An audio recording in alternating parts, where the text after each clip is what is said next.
A gente vai saber o que está acontecendo na cidade, né? Como é que estão aí, o jornalismo vem atualizando as informações para a gente sobre a greve, né? Não só do metrô, mas dos trens da CPTM e também da Sabesp. O repórter Luciano Penteado está com a gente, está na estação Brigadeiro do metrô. Olá, Luciano, boa tarde. Olá, Regiane, boa tarde para você, para a Pamela, para todo mundo que está aí no Mulheres. É sempre um prazer estar aqui com vocês. Vamos atualizar o pessoal, não é?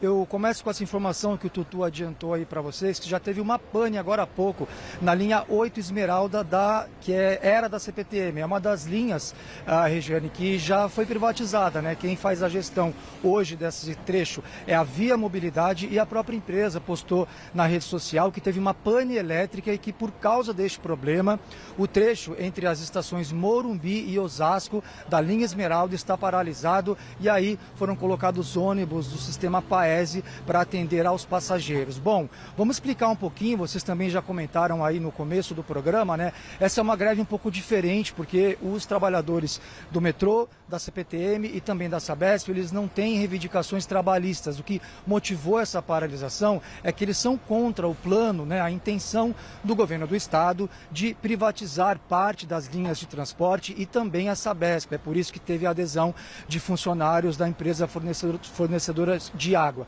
A gente está aqui na frente, como você falou, da estação Brigadeiro, as portas estão fechadas, bastante gente aqui pela Paulista já está sabendo, claro, né, da greve, então tem pouca movimentação por aqui, quase ninguém chegando para tentar acessar o sistema, por exemplo, porque eles sabem que aqui na Paulista, né, a linha verde, ela está fechada. Por quê? Porque é uma das linhas geridas pelo governo do estado. Todas as linhas do metrô e da CPTM, que ainda não foram privatizadas e que, portanto, estão sob a alçada do governo do estado, não funcionaram hoje, o que inclui a linha verde e várias outras linhas. A nossa equipe, por exemplo, pessoal, esteve na Zona Leste, que foi uma das mais afetadas hoje cedo. Nossa produção circulou pelas estações Guaianazes, da CPTM, e também Itaquera, do metrô. Encontramos muitas filas de pessoas para embarcar nos ônibus, porque sem metrô o jeito foi acessar os outros bairros, né, aqui mais centrais, através dessas linhas de ônibus colocadas pela prefeitura, ou apelar para o aplicativo, né? Só que não é todo mundo que tem condição de chamar um aplicativo aqui para o centro, o preço é muito alto, e foi isso que a gente viu, por exemplo, na estação Barra Funda, onde eu tive hoje de manhã. A gente também conversou com bastante gente que chegou na Barra Funda e aí faria a conexão com outras linhas do metrô, como não está tendo, né? Porque chegaram até a Barra Funda por essas linhas que já foram privatizadas, e aí tiveram que usar o quê? Os ônibus ou o aplicativo. Uma senhora contou para mim, por exemplo, pessoal, que teve que chamar um Uber e ao preço de R$100, né? E aí disse que um taxista ofereceu uma corrida, né? Tinha oferecido uma corrida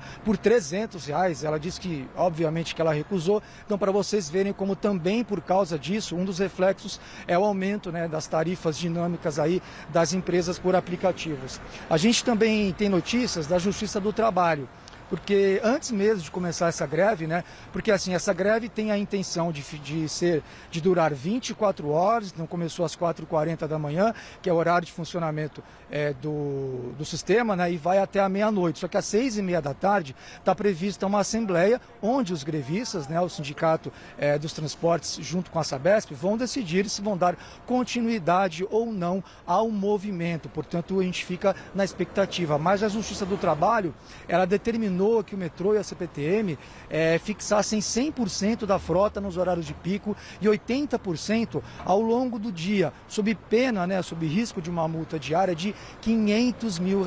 Só que essa decisão não foi cumprida, porque a gente, né, desde amanhã vem vendo, né, por aí que não há trens nas estações, as pessoas tentam acessar, nenhum trecho está liberado, então o sindicato não cumpriu essa determinação judicial, vai ter que arcar aí com esta multa.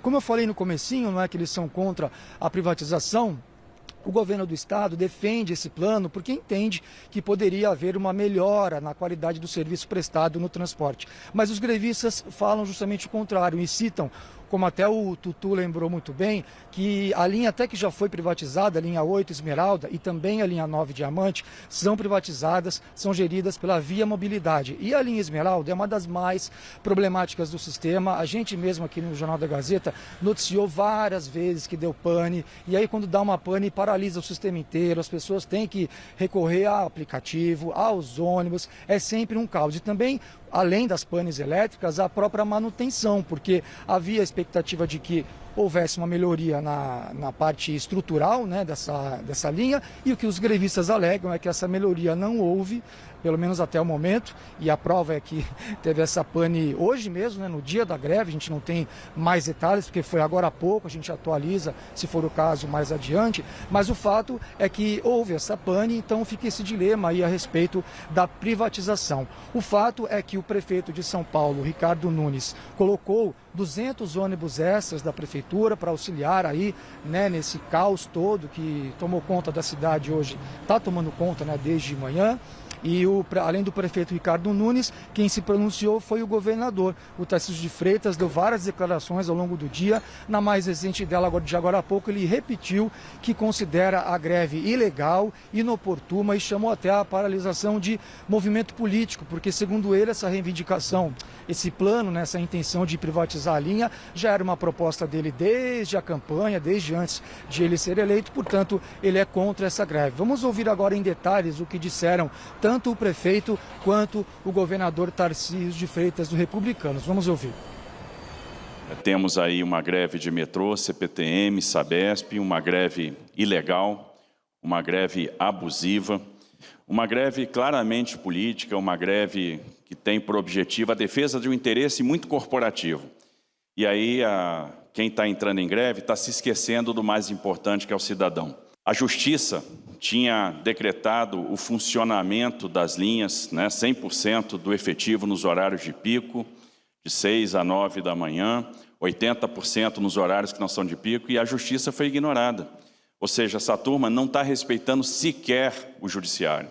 Eles não estão respeitando o Poder Judiciário, não estão respeitando o cidadão, e quem não respeita o cidadão, não respeita o Judiciário, vai respeitar quem? Então é uma pena a gente ver o cidadão de joelhos, o cidadão sofrendo, o cidadão tendo a privação do transporte por uma pauta que, sinceramente, não é motivo para paralisação. Por parte da Prefeitura, a gente fez várias ações para poder minimizar um pouco essa questão do transtorno. Aumentamos o número de ônibus, colocamos 200 ônibus a mais, além de fazer a extensão de 26 linhas, ampliando o tamanho da linha, o percurso para poder ajudar a população. Mas nós vamos estar durante o dia todo com a frota de ônibus operando 100%. Nos dias normais a gente opera no horário de pico com volume maior e no entrepico número menor, mas a gente vai ter hoje durante o dia todo 100% da frota operando aqui na cidade de São Paulo. Disseram, né, o governador e o prefeito sobre essa greve.